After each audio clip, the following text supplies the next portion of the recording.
Hey everybody, there's one piece of gear that I always have with me, no matter if it's spring, summer, fall, or winter. It is always in my pack.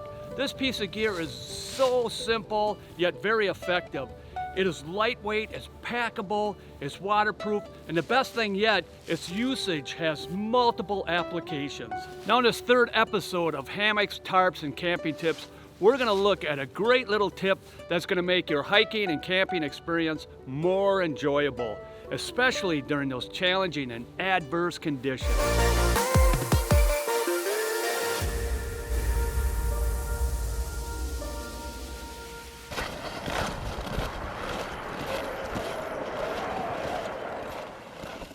Now you guys, there's one thing I don't like is clickbaits. It is used to lure you into a product or a piece of gear that's new and shiny, and when you get it or purchase it, you find out it's an unusable piece of garbage. Everything I said about this piece of gear is true.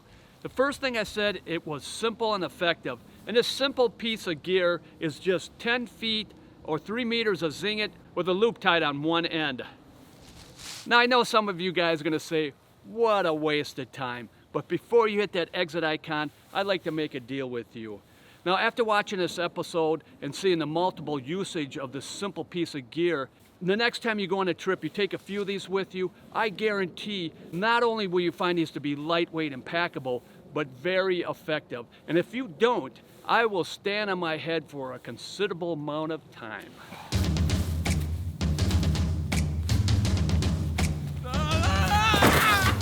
Ouch! Now first, let's look at the different ways you can use them on a tarp.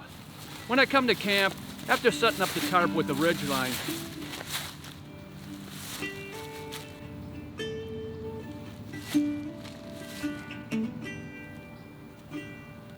I will unroll the tarp from the snakeskin.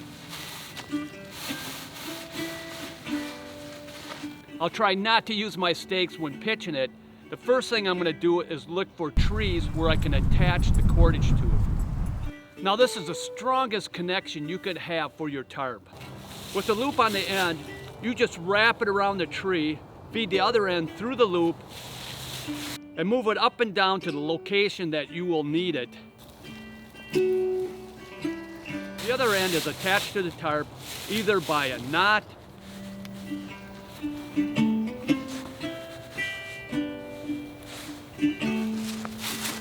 or some type of hardware.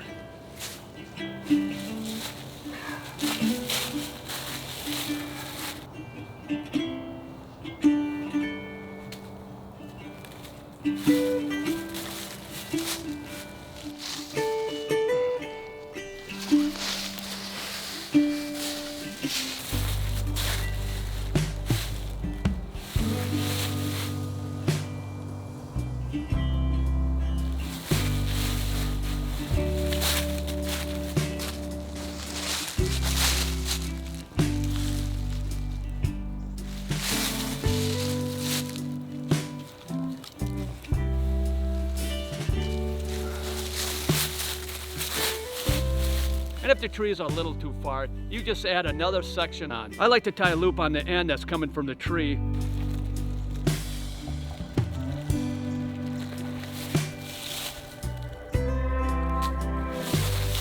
Then connect the loop to the other section by putting the loop through the other loop, then feed the other end through the loop and pull it tight. Now you doubled the length.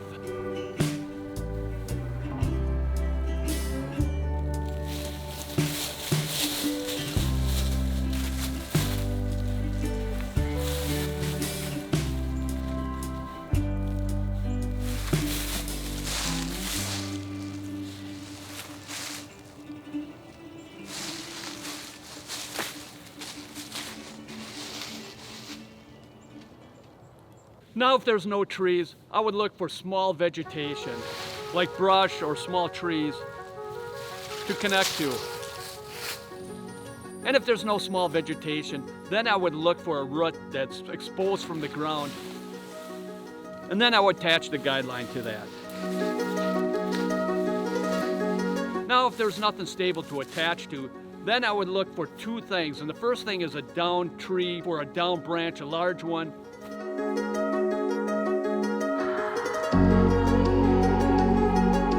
otherwise a large rock.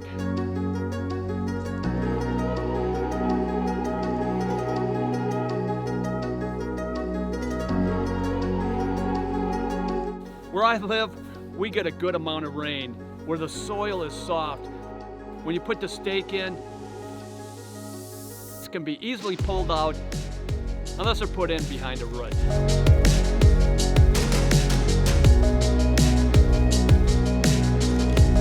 The rock and a dead branch will work fairly well, but in high winds, they may move around.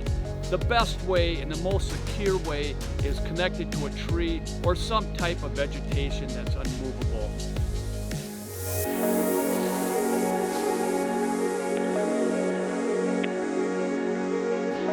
Now there may be a time when your ridgeline for the tarp may not be long enough, either because the trees are too far apart or because of the diameter of the thickness of the tree.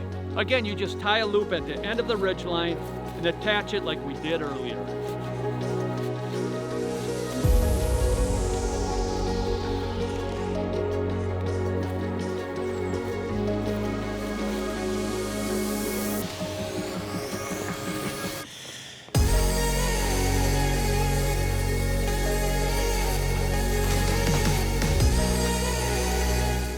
Now the ridgeline for the tarp is too short, so I'll add another section with the zinget with the loop on it. So I'll tie a loop on the end of the ridgeline.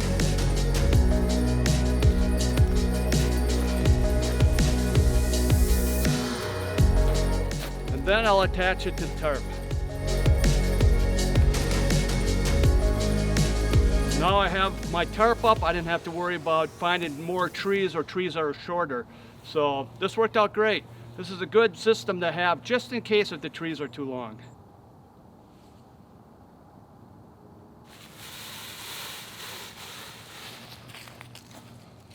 And if your tarp has panel pullouts,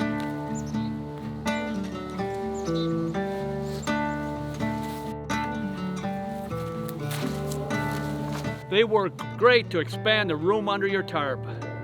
And for camping applications, you can use them as a clothesline for hanging wet gear. You can use it as a ridgeline for your hammock.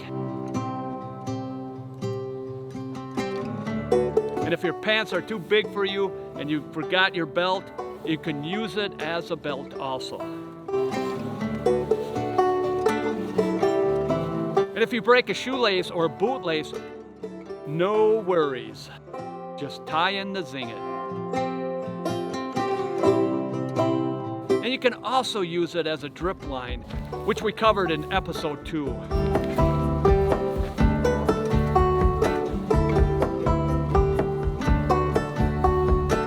There are so many ways that you can use a simple piece of gear, but we would be going on and on and on and on and on and on. Now the cordage that you'd want to use would be something like zinget or latchet, or any other cordage that is made of 1.75 Dyneema fiber, which has a breaking strength of 500 pounds or 227 kilograms. Now for the ultralight hikers, this piece of gear is a dream come true. One 10-foot, 3-meter section only weighs 5 grams, which is 1/8 of an ounce. Now I find the best lengths to be around 10 to 12 feet, 3 to 4 meters, but you can cut them to any length that you desire. Then all you have to do is tie a simple little loop on one end, like a slip knot or slippery half hitch.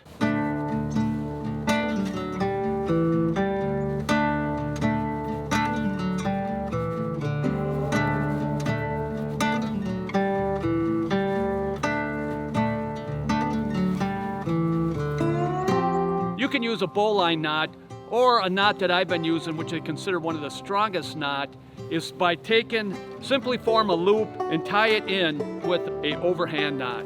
If possible, cut off the tag end and melt that end so it will not fray. I like to have them in bright colors, so you won't lose or leave them behind. I like to keep 6 or 8 of them in a little baggie, and like I said earlier, they're always in my pack. And the only problem I have is when I'm on a trip and there's other people around, I'll show them this technique and they want to borrow some and I let them use it and I never get them back. Well, this ends this episode. If you have any questions or comments, please write them down below. I'd love to hear from you. This is the Marine. Thank you for watching and God bless. Appalachian sunrise meets my skin. Even with my eyes still closed,